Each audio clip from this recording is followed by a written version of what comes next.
Пред се анализирајќи ја вашата работа и на оваа презентација и прирачниците и другите содржајни документи кои што ги имате на вашата страна, сакам да кажам дека ова, значи основното прашање што го поставувате, што може да направиме, сметам дека не може ништо, односно не многу малку можеби можеме да направиме.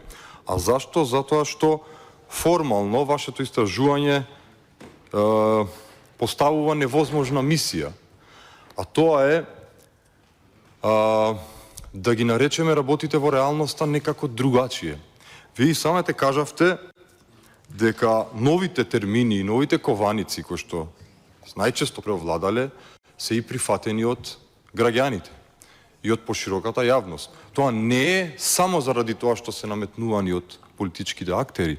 Тоа е заради тоа што генерално највеќе од нив многу правилно ја определуваат реалноста. Например, односот на бугарската држава кон Македонија, вие немате попрецизен термин да го наречете освен неоврховизам. Тоа е најпрецизен термин што можете да го кажете. Истото се однесува, например, вие како очекувате позицијата на Европската Унија, односно на бирократите во Брисел, да не го наречете дволичен однос према ваквото прашање во однос на Република Македонија, дали вие очекувате тоа да го наречете бирократско правило во ЕУ? Разбирате, значи не можете, вие ако го наречете така, има многу отстапки во тоа бирократско правило за носење со консензус, вие не сте точни. Вие мора да го наречете со правилната формулација.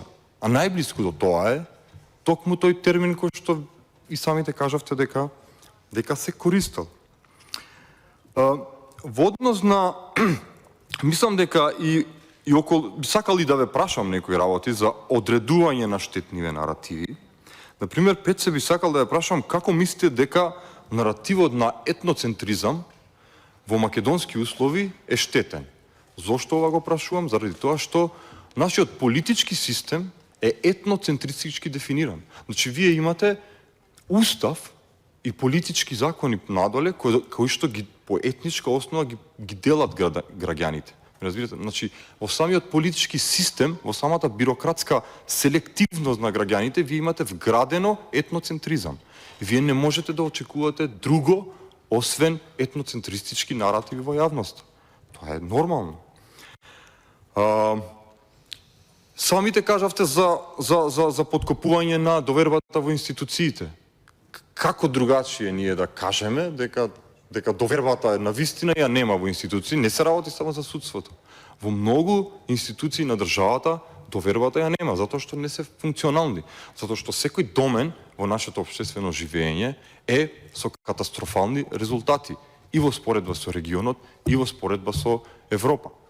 Од тука ние не можеме другачие да кажеме, освен дека се неспособни и затоа недовербата е оправдана во тие институции од страна на граѓаните. Тоа е еден голем проблем. Потоа исто, зошто мислите дека наративите кои што создаваат поделба се штетни? Во една класна раслоеност, каква што ја имаме ние, вие како човек со левичарска идеологија, каков наратив очекувате од мене да создадам, освен да апелирам, односно да покажам на екстремната класна поделба? Затоа што сметам дека политичарите, односно владеачката класа, која што сите овие години владее, создава класна поделба. Ја не можам да не ја приметам таа поделба. Тоа е фактички постоечка поделба, по сите параметри и по статистика.